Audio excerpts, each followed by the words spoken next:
రూపంలో రాజసం, నడకలో గాంభీర్యం, చూపులో పౌరుషం, టన్నుల కొద్దీ టీవీ. ఎలాంటి జంతువైనా సరే దాని పంజా ముందు తోక ముడవాల్సిందే, ప్రాణం వదలాల్సిందే. పులి గురించి ఇలా చాలా చెప్పొచ్చు, కానీ ఎప్పుడు ఇలానే చెప్పాలా? ఇంతకు మించి పులి జీవితంలో ఏం లేదా? ఉంది. వేటలోనే కాదు, ప్రేమలోనూ పులి పులే. దానికి విరహ వేదన తెలుసు. ఆహారం కోసం అత్యంత నిశ్శబ్దంగా నిరీక్షించడమే కాదు, జంట కోసం సుదీర్ఘంగా అన్వేషించడమూ తెలుసు. తన పంజాతో ప్రాణాలు తీయడమే కాదు, ప్రాణాలు పొయ్యడమూ తెలుసు. ఆ మాటకొస్తే అడవుల నుంచి మనుషుల దాకా అన్నింటికీ అందరికీ ఎంతో మేలు చేయడమూ తెలుసు. ఇన్ని తెలిసిన పులికి సిగ్గుపడడం ఇంకా బాగా తెలుసంటే నమ్ముతారా? ఇవన్నీ కాదు, కానీ ఇలా కొంచెంగా చెప్పుకోవడం దేనికి? పులి కథా చిత్రం చూసేద్దాం పదండి. ఆ అడవిలో ఆ పులి కంటపడిన జంతువుకి అవే ఆఖరి క్షణాలు. నాన్న పులి కథ. అనగనగా ఒక పులి. ఇలాంటి కథలు చాలానే వింటున్నాం. పులికి ఆకలేస్తే తింటుంది, లేకపోతే పక్క నుంచి వెళ్తోన్న జంతువుని కూడా పట్టించుకోదు. ఇలాంటి ఇన్ఫర్మేషన్ కూడా కథలుగా, పెద్దల మాటల్లో తరతరాలుగా ట్రాన్స్ఫర్ అవుతూనే ఉంది. వాడికేంట్రా పులిలాంటోడు, ఇలాంటి ట్యాగ్ లైన్స్ తగిలించడమూ మనకు తెలుసు. పులి జూదం లాంటి పదాలు మన వాడుక భాషలో ఉన్నాయి. పులి చంపిన లేడి నెత్తురు లాంటి కవితలు చదువుతూ ఉంటాం. ఎంతసేపు పులి అంటే ఇంతేనా? వేట, పంజా, రక్తం, ప్రాణాలు తీయడం, ఇవి తప్ప ఇంకేం పులికి తెలీదా? పులికి ఒక మనసుంటుంది, తోడు కోసం ఆరాటం ఉంటుంది. ఆ తోడుని వెతుక్కునే క్రమంలో ప్రాణాలనే పణంగా పెట్టే పోరాటం ఉంటుంది. భాష లేదనే కాని ఉంటే ప్రతి పులి ఎన్ని ప్రేమ కావ్యాలు రాసేదో. పులి వేటకి తిరుగులేదు, పులి పంజాకి ఎదురులేదు. పులి కంటపడితే ఎంత కొమ్ములు తిరిగిన జంతువుకైనా అవే ఆఖరి క్షణాలు. రాజసానికి రాజముద్ర లాంటి జంతువు పులి. ఆ టీవీ, ఆ గాంభీర్యం, ఆ పౌరుషం అడవికే హుందాతనం ఇస్తాయి. పులి గురించి ఎంత గొప్పగా చెప్పుకున్నా, పులిని ఎంతగా వర్ణించినా అంతిమంగా పులి అనగానే మనిషిలో పుట్టేది ఆసక్తి కాదు, భయం. పులి అనగానే గుర్తొచ్చేది ప్రాణాలు తీసే దాని పంజా. పులి మనకు కనిపించినా, మనం పులికి కనిపించినా పోయేది మన ప్రాణాలే. అది అందరిలో బలమైన నమ్మకం. పులి గురించి కథలైనా, పులి గురించి మాటలైనా, పులి గురించి చర్చలైనా అంతిమంగా అవి ముగిసేది వేటతోనే, పులి క్రూరత్వంతోనే. పులి క్రూర జంతువే, కానీ దానికి వేటాడటం మాత్రమే కాదు, ప్రేమించటం కూడా తెలుసు. పులి వేట కథలు ప్రపంచవ్యాప్తంగా ఎన్నో ఉన్నాయి, కానీ పులి ప్రేమ కథల సంగతేంటి? మీరు వింటున్నది నిజమే. పులి ప్రేమిస్తోంది, ప్రేమను కోరుకుంటోంది, తోడు వెతుక్కుంటోంది. ఆ తోడు కోసం భూభాగం దాటి బయటకు వస్తోంది. అడవులు దాటి, నదులు దాటి, రాష్ట్రాలు దాటి అన్వేషణ కొనసాగిస్తోంది. అలాంటి ఒక పులి ప్రేమ కథ ఇదిగో ఇలా చూడండి. బందీగా కనిపిస్తున్న ఈ పులి పేరు జీనత్. ఈ ఆడపులి మ్యాన్ ఈటర్ కాదు, పశ్చిమ బెంగాల్లో దీన్ని పట్టుకున్నారు. అలాగని దీనిది పశ్చిమ బెంగాల్ కాదు, పుట్టింది మహారాష్ట్రలో. తోడు కోసం అన్వేషణ మొదలుపెట్టింది ఒడిశాలో, పట్టుబడింది పశ్చిమ బెంగాల్లో. ఒడిశా నుంచి పశ్చిమ బెంగాల్ దాకా సాగించిన లవ్ జర్నీలో జార్ఖండ్ రాష్ట్రాన్ని కూడా దాటేసింది. క్లుప్తంగా చెప్పాలంటే తోడు కోసం వెతుక్కుంటూ 3 రాష్ట్రాలను దాటింది ఈ ఆడ. కొన్నాళ్ల క్రితం జానీ అనే మగపులి తోడు కోసం మహారాష్ట్ర అడవుల నుంచి వచ్చి తెలంగాణలో 100 కిలోమీటర్లు చక్కర్లు కొట్టింది. ఇప్పుడేమో జీనత్ అనే ఈ ఆడపులి మగ తోడు కోసం ఒడిశాలోని టైగర్ రిజర్వ్ నుంచి తప్పించుకొని 3 రాష్ట్రాల్లో 300 కిలోమీటర్లు పయనించింది. వేటలోనే కాదు, ప్రేమలోనూ పులి పులే అన్నమాట. ఒడిశాలోని సిమ్లీపాల్ టైగర్ రిజర్వ్ ప్రాంతంలో పులుల సంతతిని పెంచేందుకు అధికారులు ప్రయత్నాలు చేస్తున్నారు. అందులో భాగంగా నవంబర్ 14న మహారాష్ట్రలోని తడోబా అంధారీ టైగర్ రిజర్వ్ నుంచి జీనత్, యమున అనే ఆడపులులను ఒడిశాలోని సిమ్లీపాల్ టైగర్ రిజర్వ్ కు తీసుకొచ్చారు.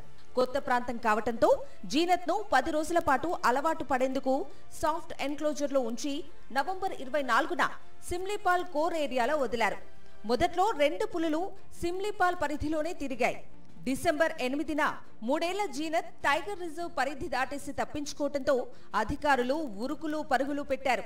దాని శరీరానికి రేడియో కాలర్ అమర్చి ఉండటంతో అది తిరిగే ప్రాంతాలను అధికారులు ఎప్పటికప్పుడు తెలుసుకునేవారు. కొన్నిసార్లు రేడియో కాలర్ సిగ్నల్ బలహీనంగా ఉండటంతో దాన్ని ట్రాక్ చేయటం సాధ్యమయ్యేది కాదు. అందుకే పలుచోట్ల నైలాన్ ఉచ్చులు వేసి మత్తు బాణాలు వదిలినా అది దొరకలేదు. మగతోడును వెతుక్కుంటూ దట్టమైన అటవీ ప్రాంతం నుంచి తప్పించుకున్న ఈ ఆడపులి 3 రాష్ట్రాల అధికారులను ముప్పు తిప్పలు పెట్టింది. 21 రోజుల పాటు ఒడిశా, జార్ఖండ్, పశ్చిమ బెంగాల్ అటవీ ప్రాంతాల్లోని 300 కిలోమీటర్ల మేర అది ప్రయాణించింది. మధ్యలో కొన్నిసార్లు జనావాసాలకు దగ్గరగా రావటంతో ఆయా ప్రాంతాల ప్రజలు వణికిపోయారు. 3 రాష్ట్రాల అటవీ శాఖల అధికారులు దాని పాదముద్రలు, ఇతర గుర్తులు, రేడియో కాలర్ ద్వారా ఎప్పటికప్పుడు జాడ తెలుసుకుని వెళ్లినా అది వారు కళ్ళు గప్పి తప్పించుకుని వెళ్లిపోయేది. చివరికి 21 రోజుల తర్వాత పశ్చిమ బెంగాల్లోని బంకురా జిల్లాలో దానికి మత్తుమందు ఇచ్చి బంధించటంతో 3 రాష్ట్రాల అధికారులు ఊపిరి పీల్చుకున్నారు. బంధించిన తర్వాత జీనత్ ని పరీక్షించగా అది ఆరోగ్యంగా చురుగ్గానే ఉంది. అయితే తన భూభాగం కాకపోవటంతో ట్రాన్స్లోకేషన్ షాక్ కి గురైనట్లు వైద్యులు చెబుతున్నారు. పులులు సాధారణంగా తమ భూభాగం దాటి తిరగవు. బయట ప్రాంతం కావటం, ఆ ప్రాంతంలో ఇతర పులులు కూడా ఉండటంతో వాటితో సర్దుకోలేక తోడు కోసం చేస్తున్న తన అన్వేషణ ఫలించక జీనత్ ట్రాన్స్లోకేషన్ షాక్ కి గురైంది. మగపులితో పోల్చితే ఆడపులి తక్కువ భూభాగంలోనే నివసిస్తుంది. అలాంటిది తోడు కోసం జీనత్ ఏకంగా 3 రాష్ట్రాలను దాటేసింది. ఇప్పుడు మన దగ్గర territories are big. Even female tigers occupy like 50 square kilometer అంత పెద్ద area. Male tigers some of our male tigers occupy more than 500 kilometers square kilometers. But hypothetical అంటే మాకు థియరీ బట్టి అయితే female tigers need something like 25 while male tiger may need 100. Like each male టైగర్లో 4 female tigers ఉన్నట్టు. విన్నారుగా, సహజంగా ఒక ఆడపులి territory 25 చదరపు కిలోమీటర్ల వరకు ఉంటుంది. ఆ టెరిటరీ దాటి బయటకు రావటానికి సహజంగా పులులు ఇష్టపడవు. అలాంటిది 300 కిలోమీటర్లకు పైగా ప్రయాణం చేసిన జీనత్ 3 రాష్ట్రాలను దాటేయటం అంటే చిన్న విషయం కాదు. ఇంత చేస్తే తోడు కోసం జీనత్ చేసిన అన్వేషణ ఫలించలేదు. సిమ్లీపాల్ టైగర్ రిజర్వ్ ప్రాంతంలో మగపులులు ఉన్నా జీనత్ మాత్రం ఎందుకో వాటిని ఇష్టపడలేదు. తనకు నచ్చిన మగపులి కోసం అది చేసిన అన్వేషణ 3 రాష్ట్రాల అధికారులను పరుగులు పెట్టించడంతో పాటుగా అనేక గ్రామాల ప్రజలను కూడా తీవ్ర భయాందోళనకు గురి చేసింది. ఇప్పుడు జీనత్ ని తిరిగి సిమ్లీపాల్ టైగర్ రిజర్వ్ కు తరలించారు కాబట్టి తన మనసు గెలుచుకునే మగపులిని అక్కడే అన్వేషిస్తుందో లేక మళ్లీ ప్రేమయాత్ర మొదలుపెట్టి అటు అధికారులను ఇటు ప్రజలను టెన్షన్ పెడుతుందో చూడాలి మరి. అడవుల సరిహద్దు గ్రామాల మీద పులులు చేసే దాడులు భయకంపితుల్ని చేస్తాయి. దేశవ్యాప్తంగా ఈ తరహా వార్తలు నిత్యం వింటూనే ఉంటాం. పులి దాడుల్లో పశువులే కాదు, మనుషులు కూడా ప్రాణాలు కోల్పోతూనే ఉన్నారు. మనిషి మాంసానికి అలవాటైన మ్యాన్ ఈటర్ పులులు అరుదు. సహజంగా మనుషులపై పులుల దాడుల వెనుక దానికుండే భయమే కారణం. ఇంత క్రూరంగా ప్రాణాలు తీసే పులులకు చాలా సిగ్గు. మనుషులకి కనిపించడానికి ఏమాత్రం ఇష్టపడవు.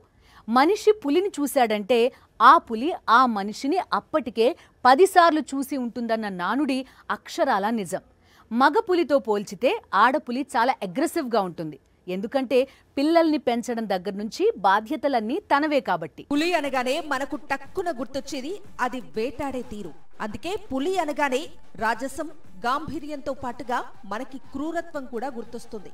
అందుకే పులి ఆలోచనలు ఎంత ఆసక్తిని కలిగిస్తాయో అంత భయం పుట్టిస్తాయి. అయితే విచిత్రమైన అంశం ఏంటంటే పులికి చాలా సిగ్గు. తన భూభాగం వదిలి అది బయటకు రాదు. ఆహారం, నీటి వసతిని బట్టి కొన్ని చదరపు కిలోమీటర్ల పరిధిని తన టెరిటరీగా నిర్ణయించుకుంటుంది. ఆహారం దొరకని సమయంలోనే అది తన టెరిటరీ వదిలి బయటకు వస్తుంది. అలాంటి సమయంలో అటవీకి సరిహద్దుగా ఉన్న గ్రామాల మీద దాడులు చేస్తుంది. ఆ దాడి వెనుక కొత్త ప్రాంతమని దానికి ఉన్న భయం కావచ్చు, లేదా ఆకలి కావచ్చు. లేని పక్షంలో మనిషిని చూసినా ఆ మనిషికే తెలియకుండా అక్కడి నుంచి వెళ్ళిపోతుంది. మిగిలిన జంతువులతో పోల్చితే ఒంటరిగా జీవించడానికి పులి ఇష్టపడుతుంది. పులి సహజ భావం మనిషిని tiger can sense you from long distance, either smell or sound. So 99% tiger is not social.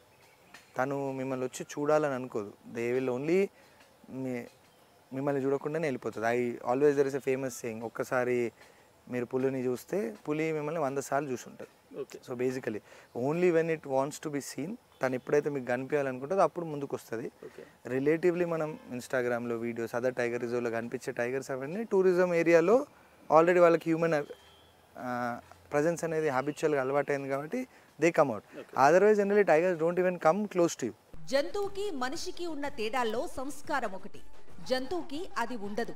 అందుకే పులి విషయంలో ప్రకృతే ఒక ఏర్పాటు చేసింది. మగ పులులు పెద్దవి కాగానే తల్లి నుంచి దూరంగా వెళ్లిపోతాయి. ఇన్బ్రీటింగ్ కాకుండా ఉండటానికి మగ పులులు పెద్దవి కాగానే తల్లి టెరిటరీ నుంచి దూరంగా వెళ్ళటానికి అనేక రూపాల్లో నేచర్ ప్రయత్నిస్తుంది. ఇప్పుడు there is a mother, she has male and female cubs. Female cubs generally ఏం చేస్తాయంటే మదర్ చుట్టుపక్కలనే సెటిల్ అవుతాయి.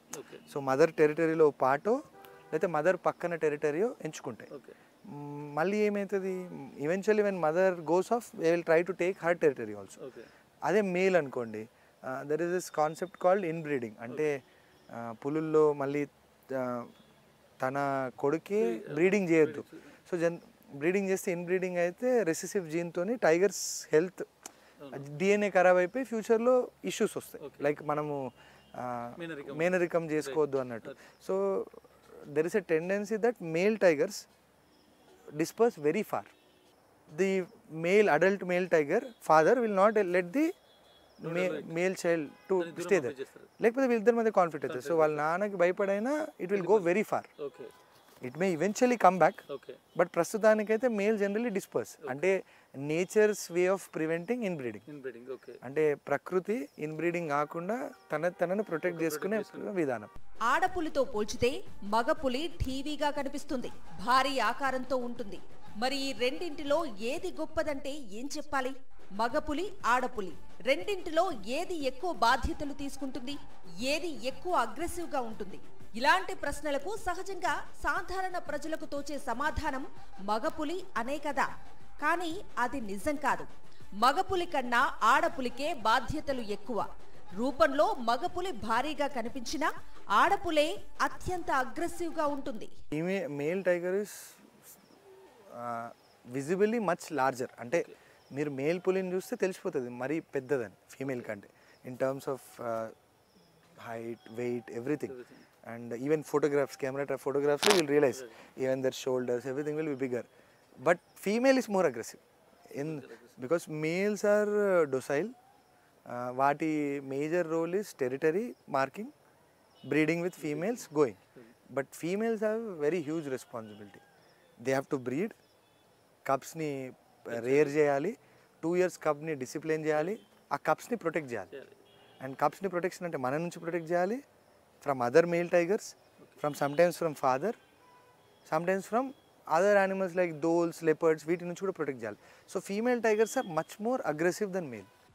అడవులు అంతరించిపోవడంతో పులుల సంఖ్య కూడా తగ్గిపోతూ వచ్చింది. అలానే ఆహార అన్వేషణ కోసం పులులు సమీప గ్రామాలు, పొలాల్లోకి రావటం, దాని దాడుల్లో పశువులతో పాటు మనుషులు ప్రాణాలు కోల్పోవటం తరచుగా చూస్తూనే ఉన్నాం.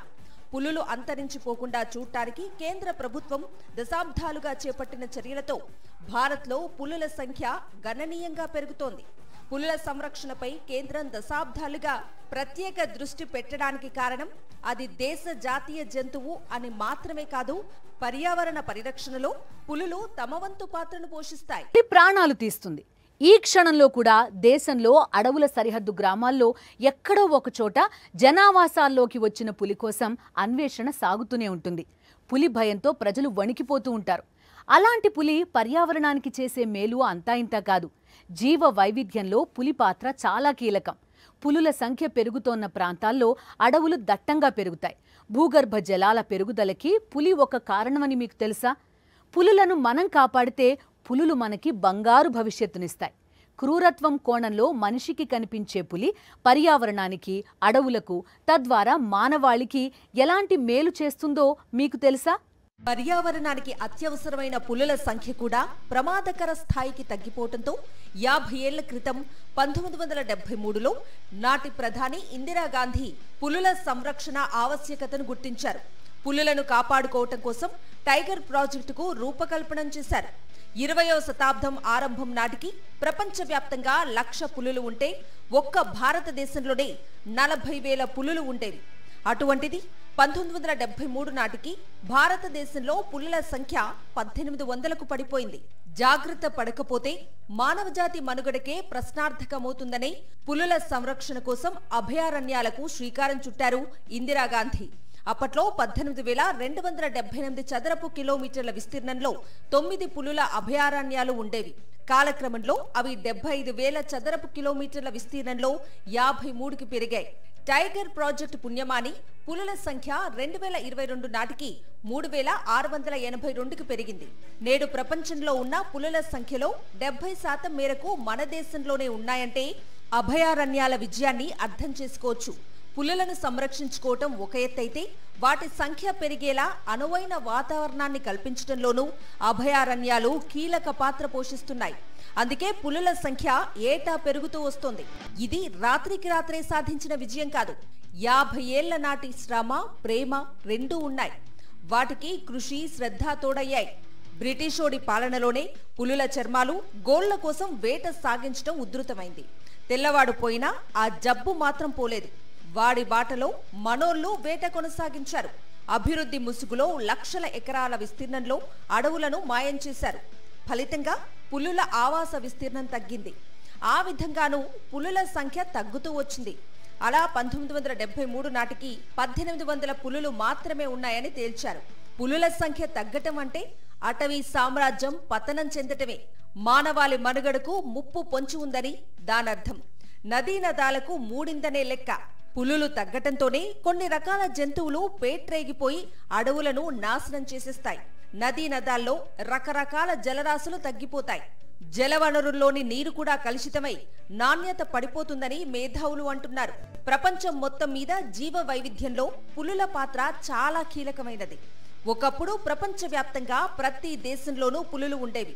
ఇప్పుడు కేవలం 10 దేశాలకు అవి పరిమితమైపోయాయంటే పులుల జాతి ఎంత వేగంగా అంతరిస్తుందో అర్థం చేసుకోవచ్చు. ఒకప్పుడు ప్రపంచంలో ఉన్న పులుల సంఖ్యతో పోలిస్తే ఇంచుమించు 95% మేరకు పులులు తగ్గిపోయాయన్నది భయంకరమైన సత్యం. కొన్నేళ్లుగా ప్రపంచ దేశాల్లో పులుల సంఖ్య తగ్గుతూ వస్తుంటే భారత్లో మాత్రం పెరుగుతూ వస్తున్నాయి. పులులను లెక్కించడానికి గతంలో పెద్దగా శాస్త్రీయ పద్ధతులు ఉండేవి కావు. పులి పాదముద్రలను బట్టి వాటి సంఖ్యను లెక్కించేవాళ్లు. అయితే ఈ పద్ధతిలో పక్కాగా పులుల సంఖ్య తెలిసేది కాదు. తర్వాతి రోజుల్లో పులుల లెక్కింపుకి టెక్నాలజీని ఉపయోగించడం ప్రారంభించారు. అత్యాధునిక కెమెరాలను ఉపయోగించి పులుల లెక్కింపు చేస్తున్నారు. దీంతో రమారమిగా పులుల సంఖ్య ఇంత అని చెప్పటం కాకుండా ఖచ్చితమైన లెక్కకి వీలు కుదురుతోంది. ఇంతకుముందు 2005 కంటే ముందు టైగర్ అనేది పాదముద్రల ఫోటోగ్రాఫ్స్ కాస్టింగ్ వల్ల వీ యూస్ టు డిటర్మైన్, అంటే సైజ్ ఆఫ్ ఎ పగ్ మార్క్తోని ఈ పులి వేరు అని తీసుకొస్తుండే. దాంట్లో హ్యూమన్ ఎర్రర్స్ అయ్యే ఆస్కారం చాలా ఉంది. కాబట్టి దర్ ఇస్ 2005లో ఒక టాస్క్ ఫోర్స్ కమిటీ సరిస్కాలో పులులు 0 అయినప్పుడు they were very particular that పులుల కౌంటింగ్ అనేది మచ్ మోర్ సైంటిఫిక్ మేనర్లో కావాలని. అప్పుడు కెమెరా ట్రాప్స్ అని ఒక basically an equipment which came in. Camera trap ఏం చేస్తుంది అంటే పులి దాని ముందు నుంచి వెళ్ళినప్పుడు మోషన్ సెన్సర్తో takes a picture. And every tiger is unique white stripe. అంటే a tiger like a fingerprint, మనకి ఫింగర్ ప్రింట్స్ ఎట్లనో tiger stripes are unique. Sometimes siblings లేకపోతే మదర్ ఉండొచ్చు, but they also will have a difference, small difference. మా biologist ఇంకా beat officer అయితే photo size చూసి చెప్తారు, బికాస్ అన్నిసార్లు చూసి ఆ టెక్నాలజీ అనేది క్రమక్రమంగా ఇంప్రూవ్ అవుతుంది. కాబట్టి ఇప్పుడు almost every tiger number which we are counting, so our entire numbers are based on only photographs of unique tigers. అటవీ ఆవరణ వ్యవస్థలో పెద్ద పులి పాత్ర కీలకం. శాకాహార జంతువుల సంఖ్య క్రమబద్ధీకరణ, అటవీ ఆవరణ వ్యవస్థ రక్షణలో వ్యాఘ్రాలు ప్రధాన పాత్ర పోషిస్తాయి. అడవులు దెబ్బతినటం, మనుషుల కార్యకలాపాలు పెరగటం వంటివి మానవ వన్యప్రాణి సంఘర్షణను పెంచుతున్నాయి. ఆహారం దొరక్కపోవటం లాంటి కారణాల వల్లే పులులు అడవుల నుంచి బయటకు వచ్చి సమీప గ్రామాలపై దాడులు చేస్తున్నాయి. పోడు వ్యవసాయం మీద ఆధారపడి ప్రజలు ఎక్కువగా పులుల బారిన పడుతున్నారు. వన్యప్రాణుల ఆవాస ప్రాంతాలు, అడవులు నాశనమవకుండా కాపాడటంతో పాటు పులుల సంచార మార్గంలో అడ్డంకుల తొలగింపుపైన అధికారులు దృష్టి సారించాలి. జనావాసాలను అడవుల నుంచి తరలించి ఇతర ప్రాంతాల్లో పునరావాసం కల్పించాలి. అడవులపై ఆధారపడే వారికి ప్రత్యామ్నాయ ఉపాధి చూపించాలి. పులుల సంఖ్యను పెంచడం మీద ఫోకస్ పెట్టడంతో పాటుగా అడవులు నాశనం కాకుండా చూడటం, గ్రామాల మీదికి పులులు దాడులు చేసే పరిస్థితులు రాకుండా చూడటం మీద కూడా అధికార యంత్రాంగాలు దృష్టి పెట్టాలి.